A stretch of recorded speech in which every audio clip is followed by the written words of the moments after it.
Hi, my name is Phil. I like talking about politics, and in this video I'd like to discuss the issues now hitting Northern Ireland in terms of the threat of violence returning. But first, if you'd like to be notified of daily news and politics, please subscribe to the channel and click the bell notification icon. So, of course, when it came to the solutions for Northern Ireland for Brexit, there were effectively two. There is the solution that has now been implemented, which was the EU's original idea that you throw up a customs border inside the UK between Northern Ireland and Britain, which Boris Johnson thought, oh, brilliant, you'll have great ideas, EU, it turns out not to be such a great idea. It is better than what the alternative was, which was nothing at all, which would have necessitated that customs border having to be between all the UK's borders and the EU, which would have meant inside Ireland, between Northern Ireland and the Republic of Ireland. If that had have happened, we'd have seen things kicking off before now and worse than now, although it is pretty bad. This is why Theresa May wanted, and you know, if you were going to have Brexit at all, this was the better way to deal with Northern Ireland, which was the idea of the backstop.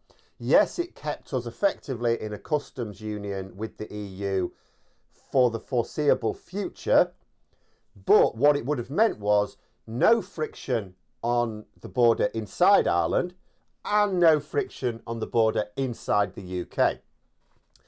So abandoning the backstop meant you had to have a customs border. I mean, if you have an area leave a customs union, there has to be a customs border somewhere. So what's happened now is that some of the people carrying out checks on goods passing between Northern Ireland and Britain have had to be stepped down for their own safety. You know, threats of violence against them. There's been some graffiti daubed on the constituency party office of the Alliance Party, who, when it comes to this sort of sectarianism, are fairly neutral, actually. So, not quite sure what the reason for that is, unless it's just someone poking them for being neutral on the subject and saying, no, battle lines are being drawn here, you need to choose your side. Because, of course, there's two sources of sort of anger and frustration for this. Obviously, what is happening is businesses in Northern Ireland, you know, businesses in Britain as well, but businesses in Northern Ireland are suffering because of this, because there's been a massive drop in trade between Britain and Northern Ireland. Massive. That, of course, hits businesses. Some businesses are struggling, some are going to go to the wall. So business owners and the people who rely upon those businesses are, of course, angry and frustrated. Now, that same anger and frustration exists in other parts of Britain as well. But there isn't an obvious outlet for that other than generally moaning, protesting, things like that. In Northern Ireland, you've got your sectarianism. And that serves as a very dangerous outlet. So, obviously, it's the unionists who are not happy about this because we've created friction barriers, a wall between Northern Ireland and Britain. They're not happy about. They were, or the extremists amongst them, the DUP, were perfectly happy when that wall looked like being thrown up between Northern Ireland and the Republic of Ireland, because that's what they wanted. They wanted Northern Ireland to align itself with Britain and away from the Republic of Ireland. Now that it's working the other way around, they're not happy at all. And in terms of solutions to this, let's go through what there's definitely not. Because the only solution, let's face facts, at the end of the day, the problem is caused by friction in trade between Britain and Northern Ireland. That's the problem. That's what's caused this. The solution, therefore, is to remove that friction. How do you remove that friction? Have the same customs arrangements. Join a customs union. Let's look at what the solution isn't. Inevitably in the comments, I don't need a crystal ball for this. Every time you touch on this subject, you get the same thing. Reunify Ireland. Okay, fantastic. How does that solve the problem between friction with trade between Northern Ireland and Britain? How does that worsens the problem? Because here's what we need to remember. At some point, Ireland is going to be reunified. I mean, it was going to happen anyway. It didn't need... People are talking about the fact that, having this customs border between Britain and Northern Ireland is going to make it more certain. I always thought it was certain anyway. It may hasten the process, may happen more quickly. But let's look at the situation at the moment, because everyone's behaving as if the people of Northern Ireland want to be reunified with the rest of Ireland and everyone will be happy and joyous afterwards. No, no. Look at Northern Irish politics. The two dominant parties in both Stormont and Westminster, Sinn Féin and the DUP. Each of those parties represents the most extreme wings of their various movements when it comes to unionism and republicanism. So Northern Irish politics is incredibly divided, incredibly so. It's, you know, the ones who have the majority of the political power are the extremists on both sides. Nothing you can do is going to solve this quickly in that regard. Okay, reunification will come, and over time it will end up dealing with the problems, but you're talking generations. When it happens, and also the other thing, it's not going to happen quickly. And when it happens, you cannot afford to let it be done clumsily. I mean, the other thing, again, over time that would happen before or after reunification doesn't really matter. At some point, the various economies around here will realign.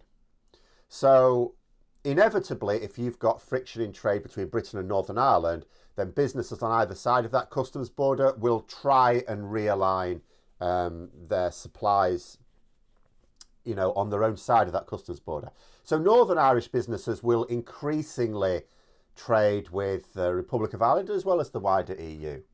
And people on the other side, in North West England, North Wales, will inevitably have to try and realign towards the rest of Britain. Much harder to do that because that represents a much smaller market. But that will take time as well. You can't just reorder supply routes overnight and supply chains overnight. So that's not going to happen very quickly either. There is no quick solution to this other than having the same customs arrangements as the rest of the EU. That's the only quick solution to this. So then on the other side of things, so the DUP are saying, oh, we need a solution for this. No kidding. And we're happy to work with the British government on the solution. You notice they're not going to say the British and the Irish government or the British government and the EU. No, the British government. Because we know that the one solution they won't countenance, which is the only solution that will actually work, is that removal of friction between Britain and Northern Ireland, i.e. same customs arrangements, going back to the transition period, basically. Because we never should have left it until we were ready, ever. But anyway, that's not what they're talking about, is it? What they want is to just remove the Northern Ireland Protocol. That's what they want. They want to abolish that. That was the only thing that brought a smile to their face last year when they thought that might happen. So let's go on to the other side. So Michael Gove, who's not been as ridiculous about this, but at the same time, is he talking about real solutions? No, he mentioned two things in Parliament. First of all, he said that businesses have a duty, an obligation to basically trade with Northern Ireland. They've got to get their goods to Northern Ireland. And you know, no, they don't. And it's also, they're not choosing to not trade. The businesses on the British side are not choosing to, as such, not trade with Northern Ireland. They can't. It's either not economically viable or not actually possible. There's some businesses who physically can't do it because the government have not put the systems in place to allow them to do so. That's the problem here. So that sort of talk isn't going to solve anything either, because that's nonsense. Also, as people have pointed out, it's vaguely ridiculous a Conservative who are supposed to be champions of a free market telling a business who they may and may not do business with. But in reality, it's just there's physical and economic impediments in the way. Then he talked about grace periods. Now, here's the thing. What's he talking about with grace periods? There are some grace periods for various things in place, because in the next few months, if you think it's bad, that trade between Britain and Northern Ireland at the moment, it's going to get a hell of a lot worse. There's certain things, like chilled meats, for example. You can't export chilled meats into the single market from outside the single market. Well, we do that. We've got a bit of a grace period on that. It's only lasting a few months. And then that's out the way as well. So we've got bigger problems to come. So if Michael Gove is just talking about extending grace periods, now, okay, that stops the problems getting worse down the road, I guess, but it doesn't solve the problems that are already in existence now, because we already have those none of those grace periods have expired yet. The first one is last 3 months. So that doesn't solve the problem. That just maybe stops it getting worse. Does he mean new grace periods, in which case what he's basically saying is re-implementing the transition period, which will help businesses in Britain as well as Northern Ireland.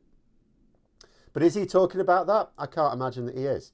So my real worry that what we have here is at the moment a situation where this is now already spilling over, and I'm not hearing of any credible solutions, because the only solution to a customs border, well, really two things. One is you make sure the systems are in place to at least manage it, but we can't do that overnight. That's going to take some time. Or two, you have the same customs arrangements. It's only that second one. Feel free to put things in the comment that aren't ridiculous, but it's only that second one that I see as solving this in the short term. And that could mean, as I say, you have an implementation period, which is the same as the transition period, only it just covers an amount of time to allow us to get those systems in place at least. And then we can see what it's like. But those are my thoughts. Let me know yours in the comments below. Hope you found the video interesting. If you did, don't forget to click the like button. And if you'd like to support the channel further, please also click the Patreon link for details. And until next time, I'll see you later.